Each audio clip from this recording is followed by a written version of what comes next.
నమస్తే మిత్రులారా, నేను మీ శ్రీనివాస్ చౌహాన్ అడ్వకేట్.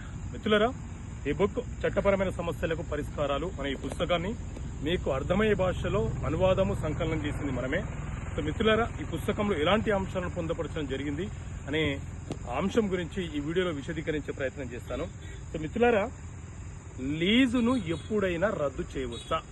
సో మిత్రులారా, లీజ్ అంటే ఏదైనా ఒక స్థిరాస్తిని, అంటే ఒక వ్యవసాయ భూమిని కావచ్చు, లేకపోతే ఒక నాన్ అగ్రికల్చర్ ల్యాండ్ని కానీ మనం ఎవరికైనా నిరంతరాయంగా కొంత కాలం పాటు, ఒక 5 సంవత్సరాలు, 10 సంవత్సరాలు, 15 సంవత్సరాలు అలా ఎవరికైనా సాగు చేసుకోవడానికో లేకపోతే వేరే వ్యాపారం కమర్షియల్ కోసమో వారికి ఇచ్చినప్పుడు, లీజ్కి ఇచ్చినప్పుడు ఆ లీజ్ డాక్యుమెంట్ అనేది ఖచ్చితంగా రిజిస్ట్రేషన్ కావాల్సిందే.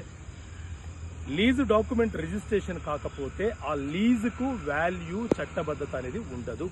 ఒకవేళ లీజుకు తీసుకున్న వ్యక్తి కనుక దానిని రిజిస్ట్రేషన్ చేసుకోకపోతే లీజుకి ఇచ్చిన వ్యక్తి, అంటే భూమి యొక్క వాస్తవ యజమాని ఎవరైతే ఉన్నారో అతను ఆ లీజును రద్దుపరుస్తున్నట్లు ఏ సందర్భంలోనైనా ఎప్పుడైనా మనకు లీగల్గా నోటీసును పంపించి ఆ ప్రాపర్టీ యొక్క లీజుని రద్దుపరుస్తున్నాను, నేను వేరే వ్యక్తులకు ఇచ్చేస్తున్నాను, లేకపోతే నాకు ఇంత లీజు కావాలని డిమాండ్ చేసే అవకాశం ఉంటుంది. కాబట్టి మీరు ఎప్పుడైనా ఒక ప్రాపర్టీని లీజుకు తీసుకునేటప్పుడు లీజ్ డాక్యుమెంట్ని, లీజ్ డీడ్ని రిజిస్ట్రేషన్ చేసుకోండి. అప్పుడు మాత్రమే ఆ డాక్యుమెంట్కి వ్యాలిడిటీ, చట్టబద్ధత అనేది వస్తుంది. సో ఇలాంటి అంశాలను ఈ పుస్తకంలో మీకు అర్థమయ్యే భాషలో వివరించడం జరిగింది. ఈ బుక్ కావాలనుకునే వ్యక్తులు ఇక్కడ కనిపిస్తున్న నెంబర్కి ఆర్డర్ చేసి పొందవచ్చు. ఇది మా ఆఫీస్ నుంచి మాత్రమే మీకు అందజేయడం జరుగుతుంది.